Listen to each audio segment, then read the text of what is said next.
Je viens de recevoir mon nouveau boîtier, le Lionly A3 MATX, et je vais donc vous le présenter dans cette vidéo. Salut tout le monde, c'est Ardorfra. Dans cette vidéo, je vous présente mon nouveau boîtier A3 MATX de Lionly en collaboration avec Dancase.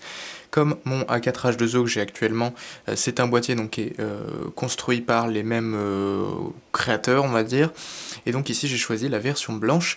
Je vais vous montrer tout ça, je vais vous le déballer. Alors, je l'ai commandé sur caseking.de, donc c'est un site allemand qui est vraiment fiable. Je l'ai payé en gros environ 80 € avec les frais de port en France. Donc c'est vraiment cool. Et pour ce prix-là, c'est vraiment un excellent boîtier. Donc je vais vous le déballer, je vous montre ça tout de suite. Donc voilà comment se présente le boîtier. Juste ici sur le dessus, j'avais le manuel avec l'aperçu du coup de la face avant du boîtier. Alors je sais pas si vous verrez très bien à la vidéo.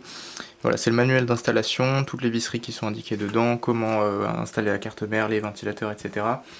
Bref, tout est inscrit dedans. Je vais pas vous le montrer ici parce que c'est pas très important. Mais voilà, on a ça et c'est plutôt cool.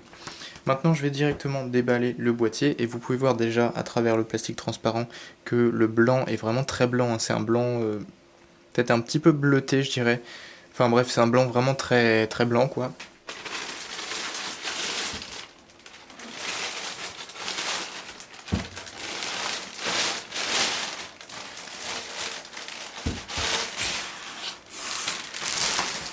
Et donc voilà à quoi ressemble le boîtier. Donc déjà, on a toute la face perforée ici sur le côté gauche du coup si on regarde par rapport à la façade. Donc la façade est de ce côté là.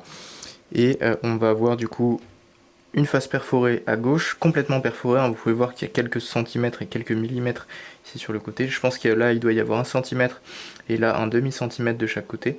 Donc au niveau de la perforation, c'est vraiment presque tout le boîtier qui est en mèche.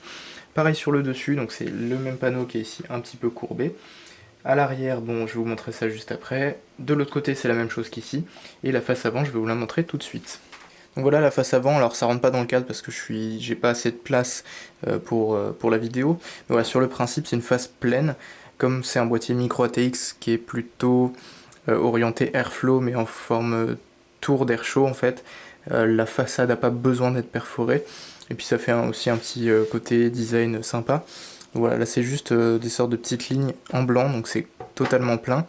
On a juste en dessous, alors je vais essayer de vous montrer ça. On a tout ce qui est front panel, alors on voit pas très bien, on a 2 USB, le bouton power, 2 jack et un USB-C.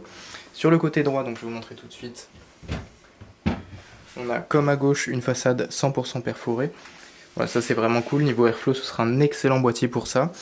Au niveau des panneaux, d'ailleurs je précise, on a juste à les retirer ici, on met notre doigt dans la petite languette ici, on pousse, et on a le panneau qui s'en va, et on a juste à soulever pour l'éloigner du boîtier. Voilà ce que ça donne à l'intérieur côté droit du coup.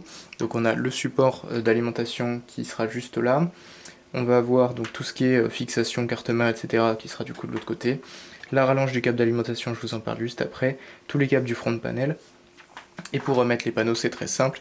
Vous venez, vous le mettez hop dans les petites encoches et vous poussez. Ça c'est vraiment cool, il n'y a pas besoin de vis, c'est super simple à enlever et à remettre, c'est vraiment génial. À l'arrière maintenant, voilà ce que ça donne. On a un petit badge ici, Lionly et Dan. On a le port d'alimentation qui est donc sur une rallonge, puisque l'alimentation sera placée plutôt vers l'avant du boîtier et pas vers l'arrière comme un boîtier standard. Donc il nous faut une rallonge, donc on viendra juste brancher le câble secteur là-dedans et la rallonge qui est déjà intégrée dans le boîtier dans la prise de l'alimentation. On a ici un emplacement de ventilateur de 120 mm, si je dis pas de bêtises. A priori c'est ça. Et 4 équerres PC Express juste ici en dessous, alors on les voit pas trop parce qu'elles sont hors du cadre, et voilà, là vous les voyez. On a bref tout ce qu'il faut dans ce boîtier, c'est vraiment génial. On a aussi 2 vis en haut, ici pour retirer la partie supérieure, donc je vais vous la retirer tout de suite, je vais vous montrer ça. Donc des vis à main, c'est vraiment très simple. Ensuite vous tirez,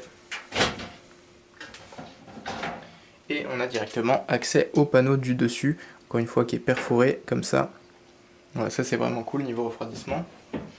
Sur le dessus, je vous montrerai ça juste après, on a un support de water cooling et de ventilateur jusqu'à 360 mm ou 280 mm selon la taille des ventilateurs que vous allez choisir. Donc 120, 200. Et pour remettre le dessus, c'est aussi simple que ça, on le remet, on pousse et on remet les petites vis à main. Voilà, donc on a fait le tour de ce boîtier, maintenant je vais retirer la plaque du côté gauche pour vous montrer l'intérieur du côté duquel vous allez le regarder le plus souvent. Donc ici on a un support de fixation de ventilateur et /ou de water cooling. Donc vous pouvez retirer bien évidemment cette plaque avec les deux vis et ne pas la mettre, c'est pas du tout obligatoire, mais vous pouvez la mettre si vous voulez, pour par exemple rajouter des ventilateurs sur ce côté-là, pour refroidir encore plus la configuration. Donc c'est pas nécessaire, ici du coup je vais aller le dévisser pour vous montrer ce qu'il y a de l'autre côté. Le focus veut pas se faire, bon voilà, c'est des toutes petites vis qui sont chromées. Hop, et une fois que vous avez retiré du coup la fixation qui vient se mettre juste là, vous avez accès à l'intérieur du boîtier. Donc l'emplacement carte mère qui sera juste là, compatible micro ATX et mini ITX. Donc moi j'ai une carte mère ITX, du coup ça rentrera sans problème, je vous montrerai ça dans une prochaine vidéo d'assemblage. Ici on a donc le support d'alimentation, il y a plusieurs niveaux d'ailleurs, ça peut supporter des alimentations ATX, SFX et SFXL. Vous avez plusieurs emplacements donc sur la face avant et sur la face ici arrière. Vous pouvez interchanger. Ici c'est un support de SSD, j'ai dit que c'était l'alimentation mais c'est pas le cas. Donc support double SSD ou HDD 2.5. Vous avez donc le support d'alimentation qui peut s'inverser avec cette plaque qui est juste là.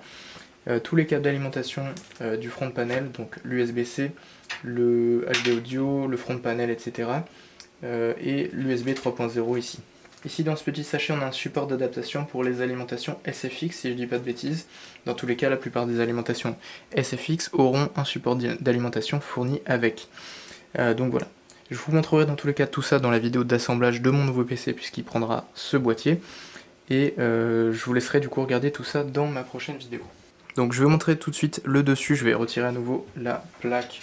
Donc voilà ce que ça donne une fois de plus sur le dessus. Comme vous pouvez voir on a les emplacements pour mettre des ventilateurs ou water cooling allant de 120 jusqu'à 360 mm ou 280 mm. Donc voilà, on a tout un emplacement ici pour le refroidissement, c'est vraiment cool.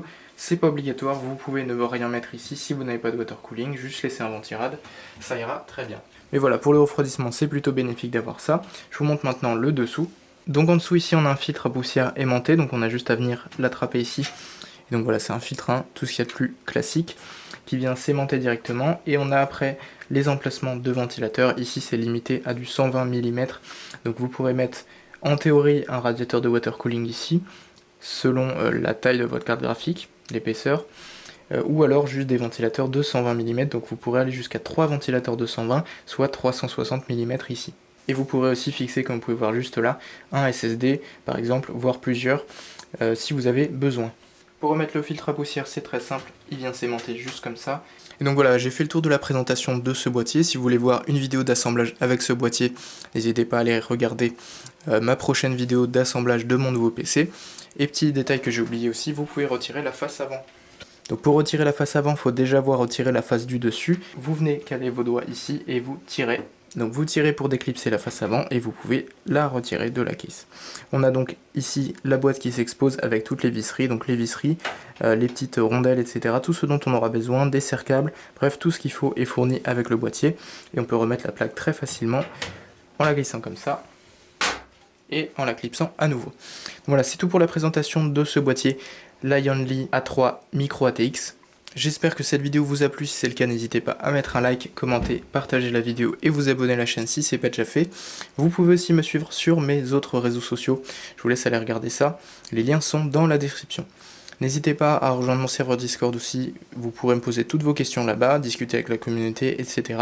Et allez checker mon site internet si vous avez besoin de prestations en informatique ou de prestations d'impression 3D. Sur ce, je vous redirige vers ma vidéo d'assemblage qui sortira prochainement avec ce boîtier qui sera bientôt disponible sur ma chaîne. Et on se retrouve très bientôt dans une nouvelle vidéo.